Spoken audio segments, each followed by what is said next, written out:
मैं कम इन। Yes, come in. Good morning sir. बैठिए भैया बैठिए। Thank you sir. अच्छा अबे केदर, यस सर। अपने बारे में बताइए आप। सर मेरा नाम अभय केदर है, मैं बेरी सीकर का रहने वाला हूँ। मैंने अपना ग्रेजुएशन 2023 में पंडित दीनदयाल उपाध्याय शेखावटी यूनिवर्सिटी से किया है। मेरे पिताजी का नाम महेंद्र सिंह है और वो एक पेट्रोल पंप पे सेलर है।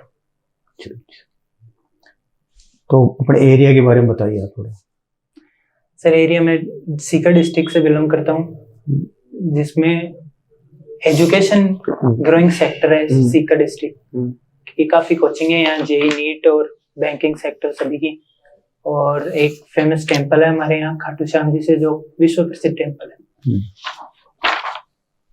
और सर और एक टेम्पल और भी है, हर्षनाथ मंदिर।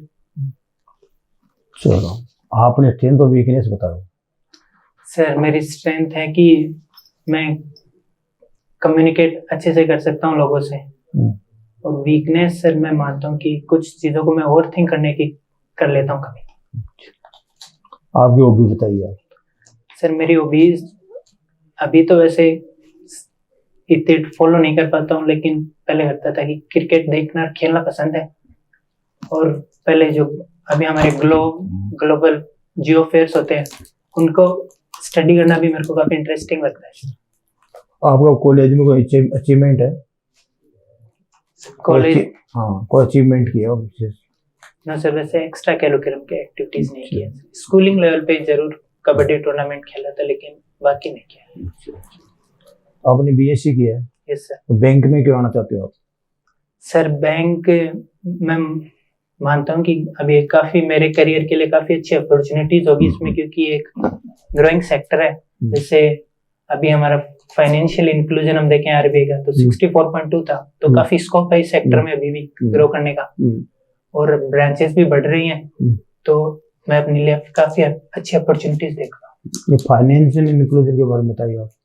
सर फाइनेंशियल इंक्लूजन ये है कि हमारे जो भी गरीब तबका है उसको बेसिक फाइनेंशियल चीजें प्रोवाइड करवाना, जिन जैसे बेसिक बैंक अकाउंट प्रोवाइड करवाए जाने, उनकी कुछ बेसिक बीमा करवाए जाए, जैसे प्रधानमंत्री सुरक्षा बीमा योजना।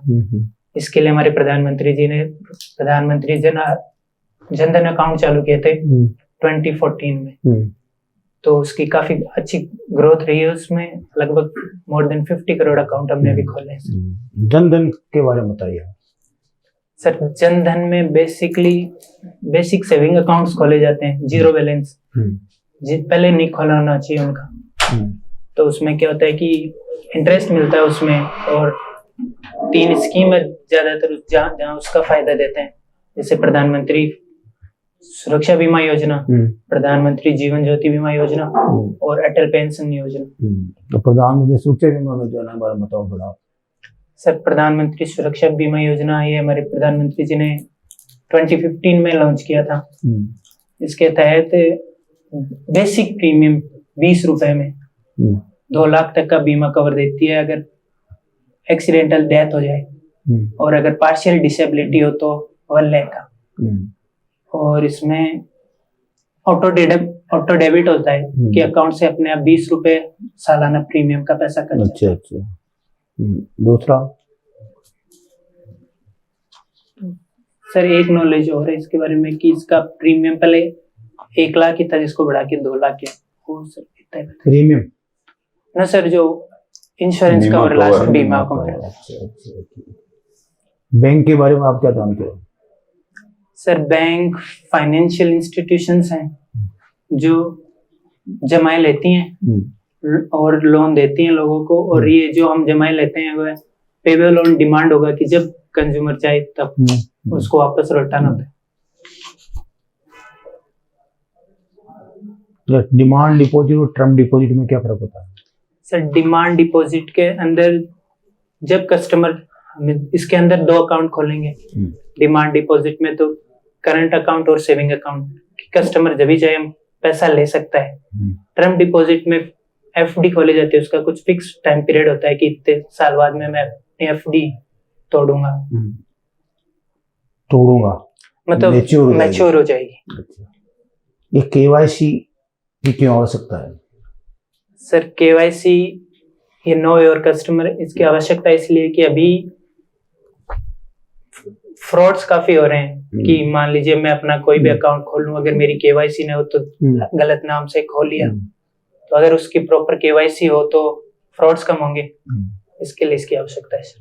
ये साइबर क्राइम के बारे में क्या जानते हो?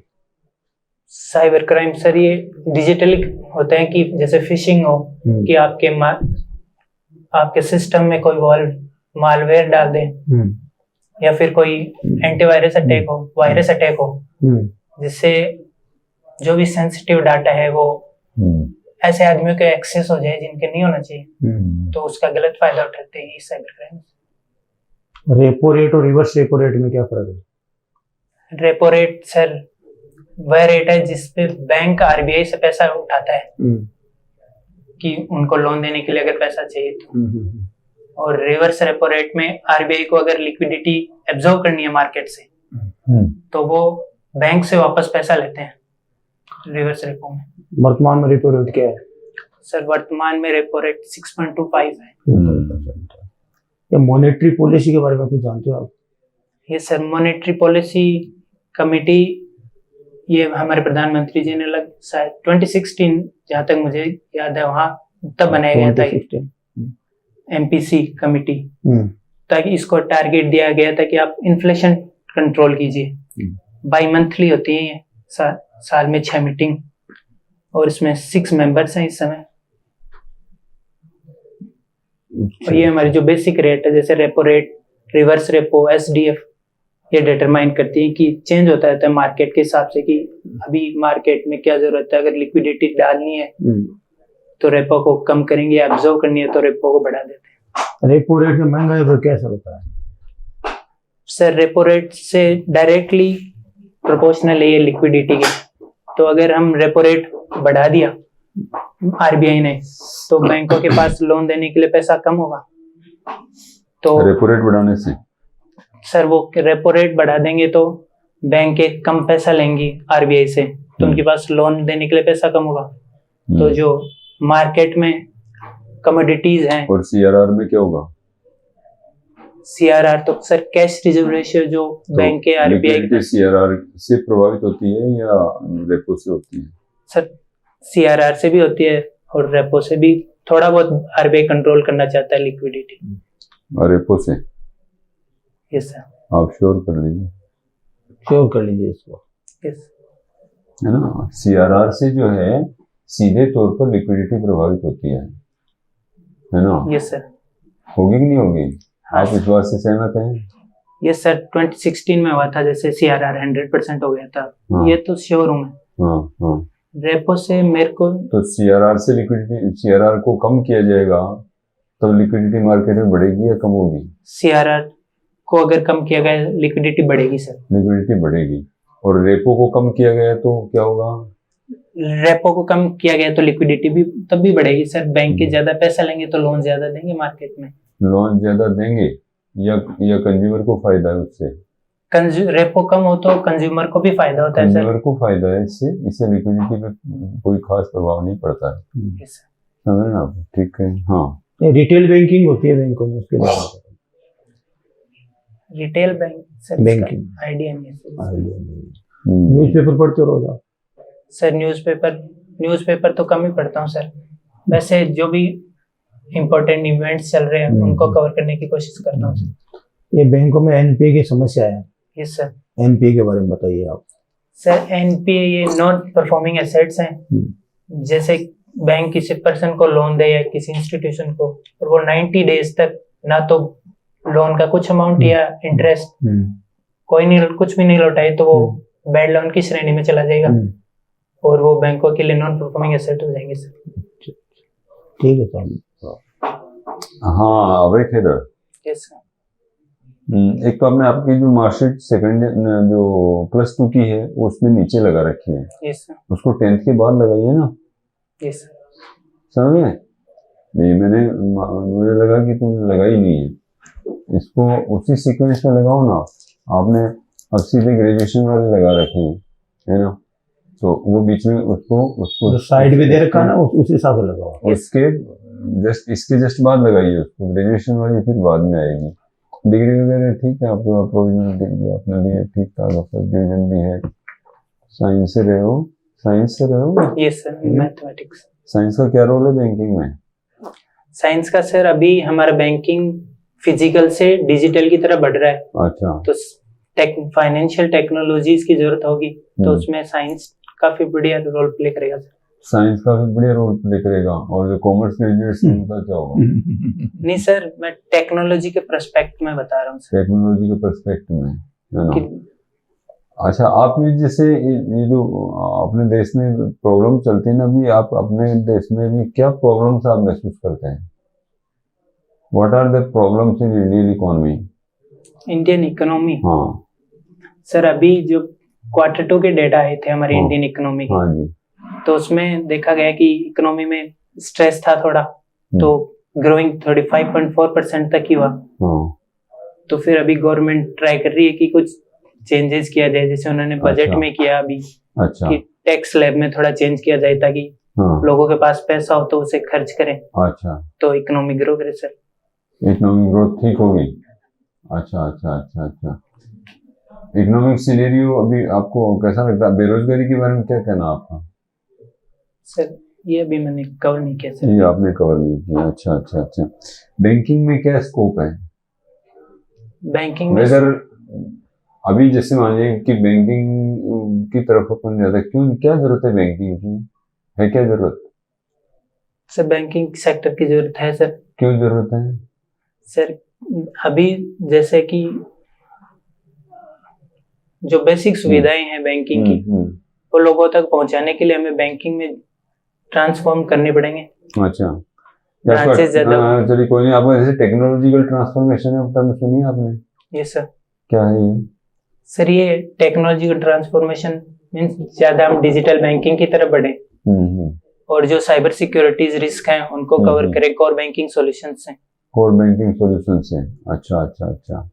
कोर बैंकिंग सॉल्यूशन से क्या क्या हासिल हुआ सर? क्या फर्क पड़ा सर? जैसे अगर मान लीजिए हमारी बैंकें हैं, उनको हम जो साइबर क्राइम है उनसे सशक्त करें। कि अच्छा। उनको टेक्नोलॉजीज प्रोवाइड करवाई जाए कि जिससे उन पे साइबर अटैक ना हो, तो उनका डेटा सेफ रहेगा सर। अच्छा, तो उससे कम हो जाएगा क्या?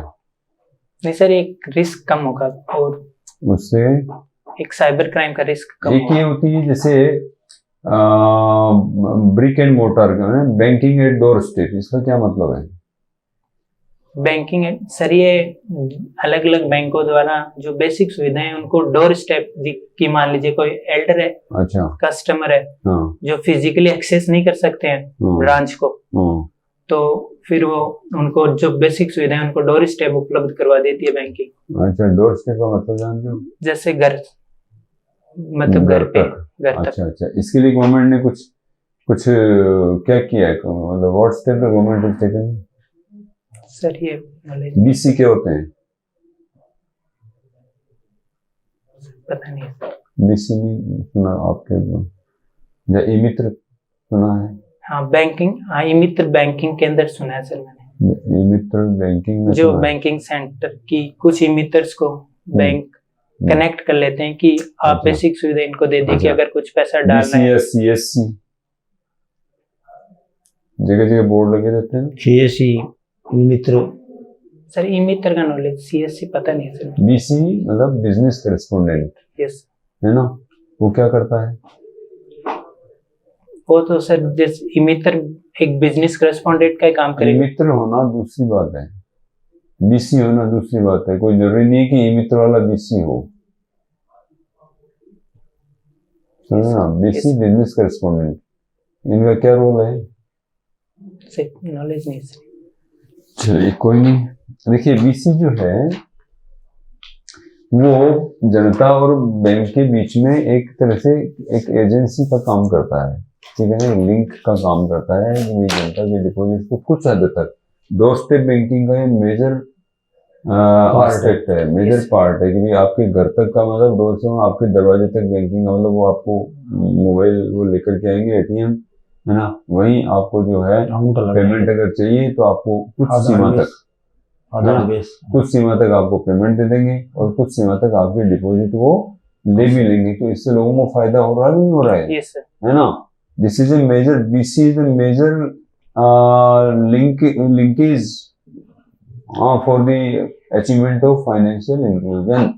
तो ठीक है ना, यस फाइनेंशियल इंक्लूजन की बहुत बड़ी कड़ी महसूस कड़ी करते हैं। है। कड़ी है भैया बीसी, आजकल बहुत अच्छा काम, कई तो लोग बीसी में आ लोग। एनीवे ठीक है भैया, Abhay Khelar, so nice of you, thank you very much.